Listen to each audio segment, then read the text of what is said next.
very proud and happy to be here in Toronto to launch our platform. It is the complete platform, but I have to say we will be launching its budget within the week. We did not want to release a platform without a budget, but we are still waiting on a couple of planks that the Parliamentary Budget Office is working on. I spoke to the senior analyst there today. The issue is now translating some of our planks because Parliamentary Budget Office rules require, of course, that they be issued in both official languages, even to us internally.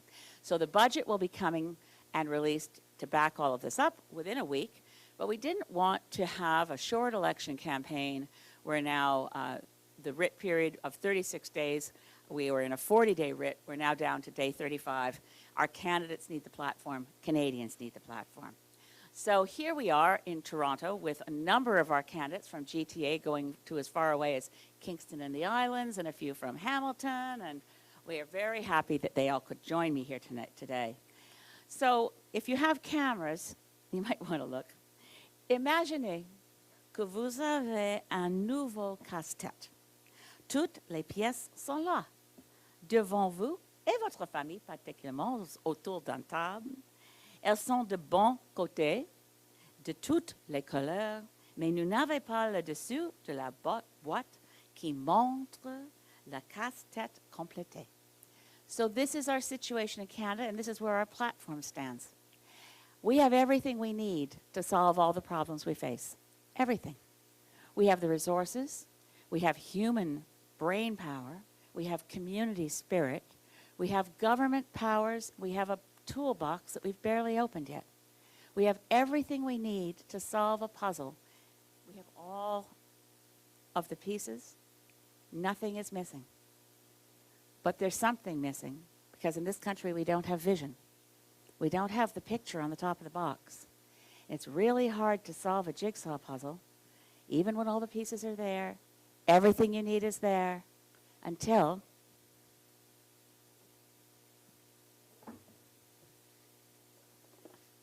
you have the top of the box. And without the top of the box, so our platform is the vision of what Canada looks like in 2030. And it's the steps we will take, particularly in our first term in office, if we were to form government, to actually deliver the Canada we want. C'est absolument nécessaire, c'est aussi vraiment possible. C'est pour ça que notre programme pour réduire les gaz à effet de serre s'appelle Mission Possible. C'est vraiment possible, mais c'est pas facile. So our climate plan is Mission Possible. That is also a picture on the top of the box. How do we address the climate emergency? Well, you can't address the climate emergency without taking it seriously. That's why we call it Mission Possible. It's not Mission Easy, but it's possible. And this platform also lays out more details on where we go with that. So to lay out, recently purchased at the Salt Spring Bookstore, just saying. To lay out our platform, it covers a broad suite of measures. It is comprehensive. It speaks to social justice. Just as in 2015, when we were the only party talking about pharmacare 4 years ago, we're so pleased that now everybody's talking about pharmacare, even those who don't understand it and don't want to do it.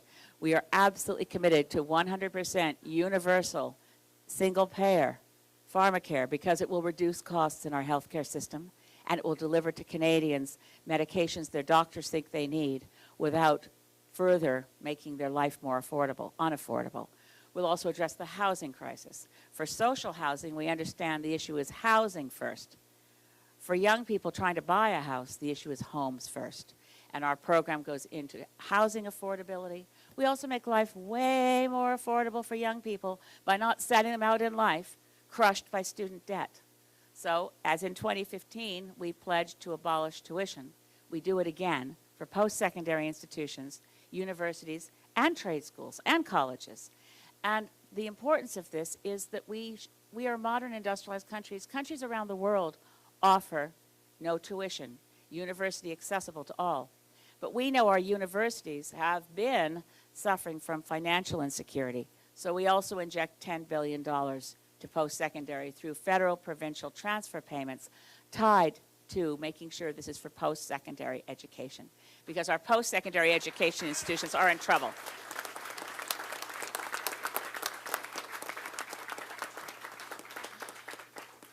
We provide full dental to low-income Canadians, and the biggest step for social justice since the 1960s and the Parliament, a minority Parliament, by the way, the Parliament of Lester B. Pearson's minority Liberal government, was the last time that we really were bold and addressed social justice issues at the level of a federation. So it was in the 1960s. Oh, thank you. You don't have to applaud every line, Greens. It's okay.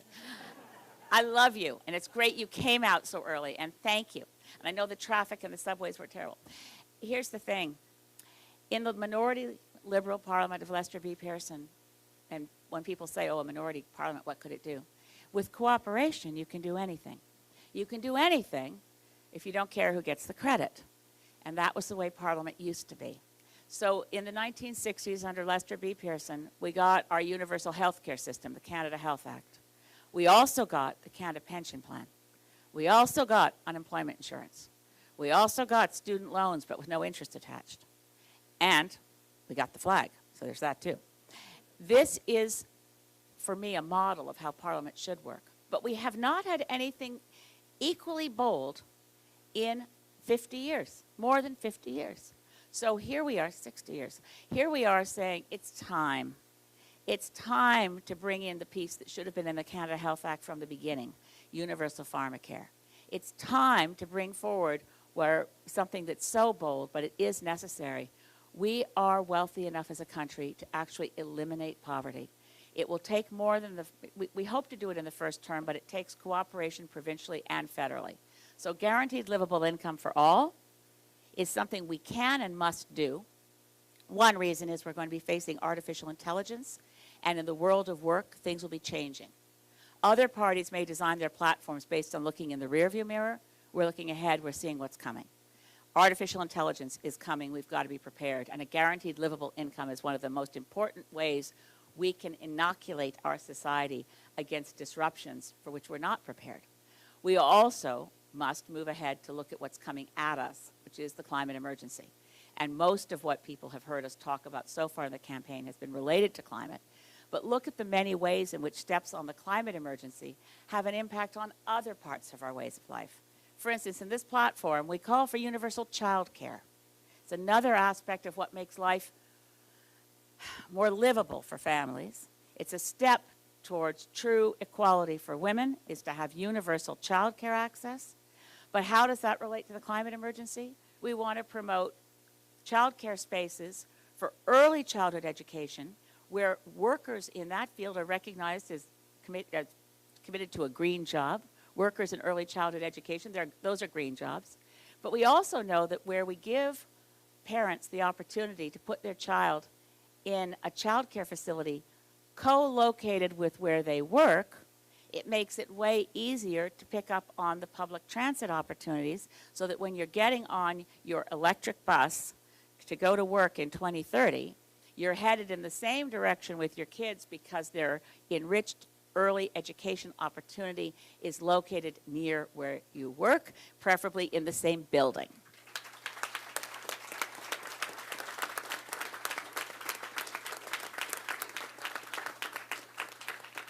We've made a big commitment in this platform to our cities, and I'm standing on stage here somewhere with me is Tim Grant, who's the shadow cabinet critic on cities and infrastructure. It's critical that our cities get a seat at the table.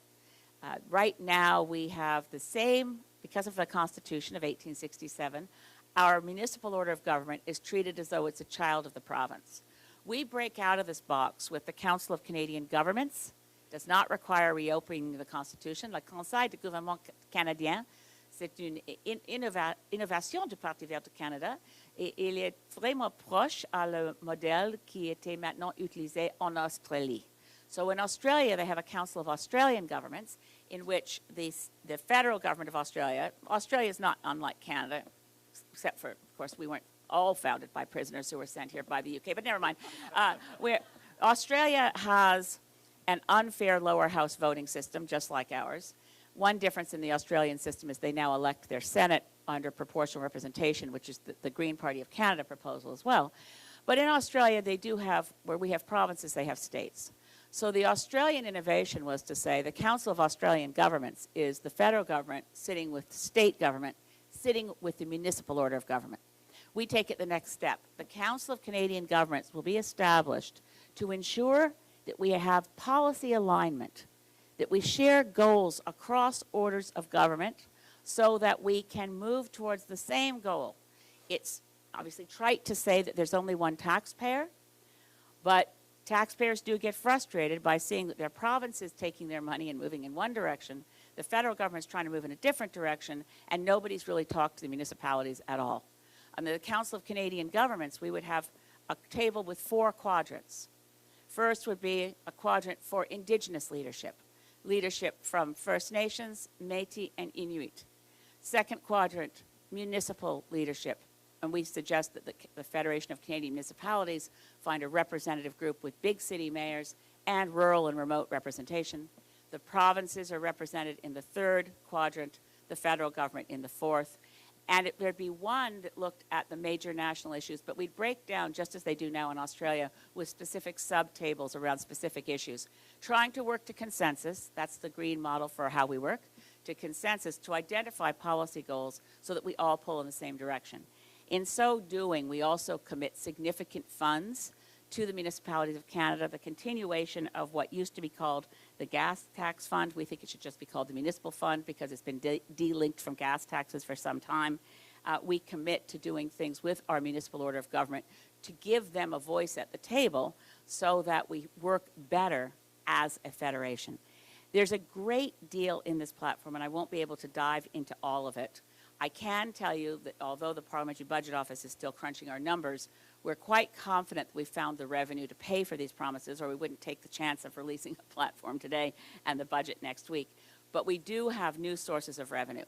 We're going to raise the corporate business tax level, not for small business, but for larger transnational and bigger Canadian enterprises to 21% corporate business tax. We're going to create a 0.2% tax on every financial transaction. We're going to go after the offshore money. We're going to deal with the problem of e-commerce. These companies that first came to us that seemed virtual and cool, and how could they be damaging? Not only are these companies, whether they're Facebook or Google or Amazon or Airbnb or Netflix, they operate in this country, take billions of dollars of profits out of this country, pay virtually no tax. Worse than that, we've created an unlevel playing field so our local newspapers, if an organization or a government puts an ad in the local newspaper, it affects the bottom line in taxes. If they put it in Google or Facebook, they don't. We've got to close that loophole. We've got to do more to protect Canadian journalism and Canadian media from the offshore practices of what looked to be like this cool friend that we friended on Facebook. Sorry, not our friend, which also brings me to the question of privacy. We're going to do a more detailed press conference tomorrow on privacy, but Greens are very concerned about the invasion of our privacy. We want to make sure that our privacy legal regime also applies to political parties. We're looking at e-commerce and looking at what happened with Airbnbs. How is it that it's so hard to find an affordable house? Well, in British Columbia, in any case, 20% of our housing stock has been taken out of the market where people can afford to live in those homes because it's now in Airbnbs. We thought it was our friends and neighbors letting a nice person from somewhere else come stay in their home. It's turned into a giant multinational where people buy up properties for the purpose of operating largely outside the regulatory framework that applies to this hotel. In this hotel, hundreds of people are employed.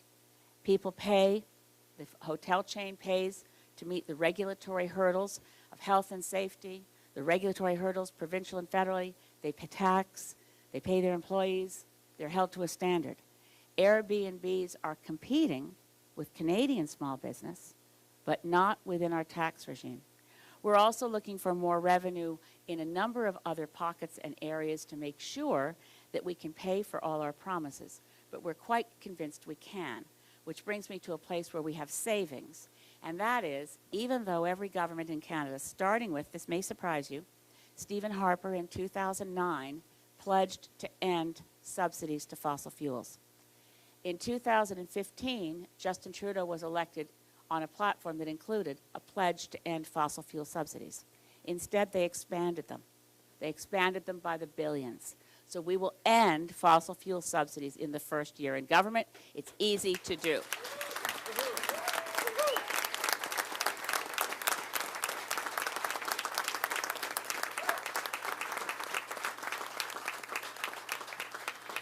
We also stand for democratic institutional reform. We will bring back in front of everyone one of the big missing puzzle pieces to better government and fairer voting. And of course, it should be over by now. I'm sure we all remember it. We probably can say it in unison. 2015 will be the last election held under first past the post. Oh, K-Tel's greatest hits of broken promises. We can go there. We have to bring this back, and I'll tell you why. It's often mischaracterized in the media that we want to get rid of first past the post because it benefits the Greens. That's not why. It benefits democracy. We live in a country where, thanks to...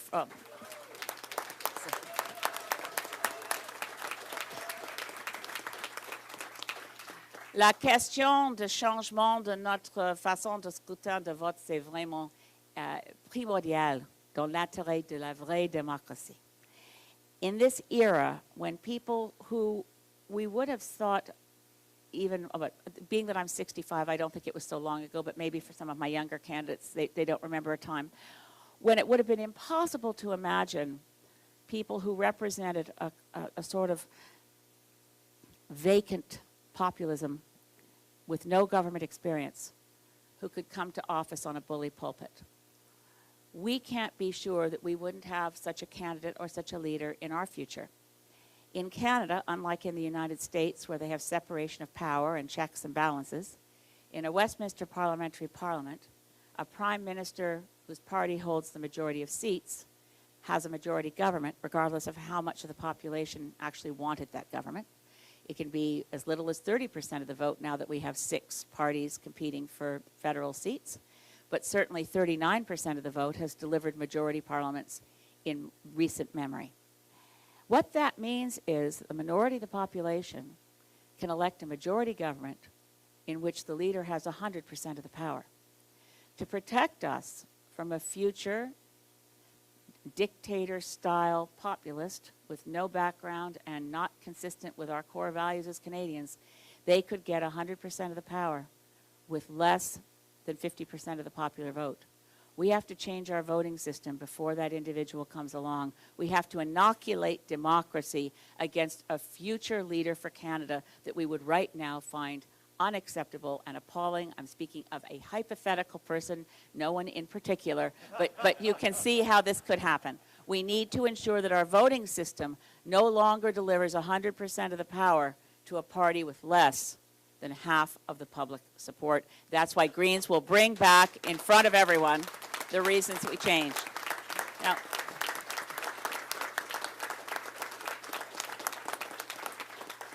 we also want to do root and branch tax reform. We haven't had a tax commission since the 1960s. Our tax code has become heavily larded with boutique tax cuts and various measures, most of which benefit the very wealthy. Some benefit the poor, no question. But we need to have a review of our tax system to ensure that it is fair. So in all of this, I'm going to stop because I know there will be questions from media. I usually don't give a long opening statement this long, but I know I haven't touched the surface of all of our policies. I want to close by saying that fundamental to every single step in this policy book, in this platform, is the other broken promise that no relationship is more important to us than our relationship with Indigenous peoples. We have to mean it this time. We have to be committed to bringing in the United Nations Declaration of the Rights of Indigenous Peoples. We have to legislate it in Canada, commensurate to the commitment we've made internationally. We have to fulfill the calls to action of the Truth and Reconciliation Commission, where they apply to the federal government, because those were a broad sweep of measures. We also have to meet the challenge of the inquiry of missing and murdered Indigenous women and girls.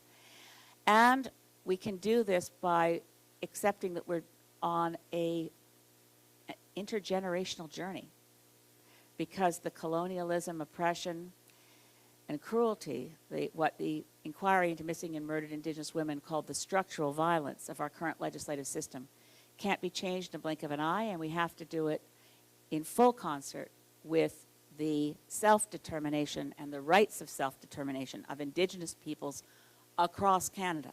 We're prepared to do that, but it starts with recognizing that we have to make very substantial changes, and the burden of this journey falls mostly on settler Canadians to understand the wrongs that were done and why we are committed to setting things right. It won't be overnight, but it starts with really understanding Section 35 of our Constitution. It starts with recognizing UNDRIP. It starts with passing into law the bill that was stalled in the Senate.